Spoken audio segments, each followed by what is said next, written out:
We got an appropriate backdrop because I finally picked up my comics. We're going to focus on one at a time, though, because a lot of shit went down. And so it's just important. But we got to start with Transformers, issue 28.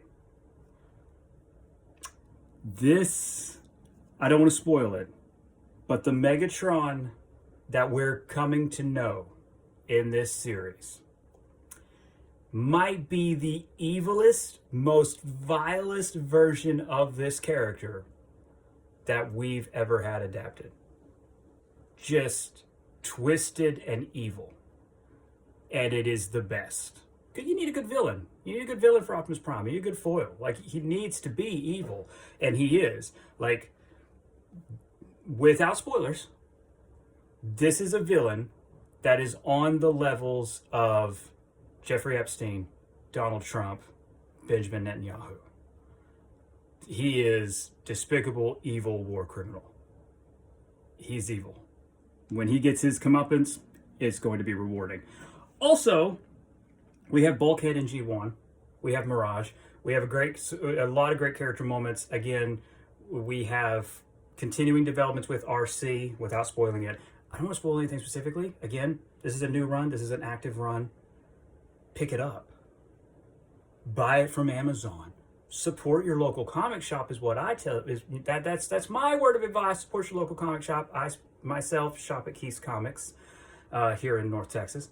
But you need to be buying this. My only complaint,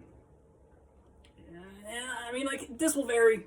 You know, this will vary. This depends on your perspective. My only complaint is I feel like Robert Kirkman, who is the writer, and if you don't know, Robert Kirkman is responsible for Invincible and Walking Dead.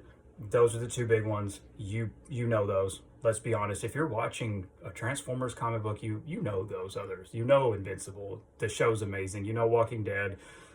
The show has its up and down. You know, it's ups and downs. Anyway, I digress. I feel like Robert Kirkman, since he's taken over, the pace has picked up a lot. Like, Daniel Warren Johnson's art, his pacing was slow, methodical. It was more character focused than plot focused. Kirkman seems, my feelings anyway, we'll see as it develops, but it's just more plot.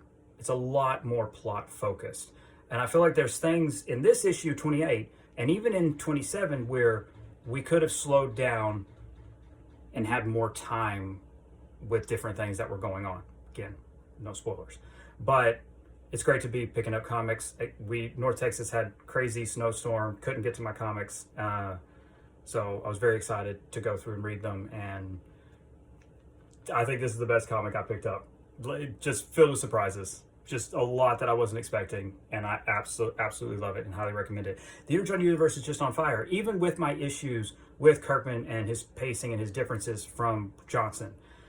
None of the writing is bad. It's just I got really comfortable with Johnson's pace. You know? That's it. Anyway, tell me what you think in the comments below. How do you feel about Transformers? And it goes without saying, but I'll say it anyway. The art continues to shine. It's unbelievable that Transformers just continues to get the best artists in the business on this book. Again, we started off with Daniel Warren Johnson writing and drawing it. Then Johnson was writing it while Jorge Corona was drawing it.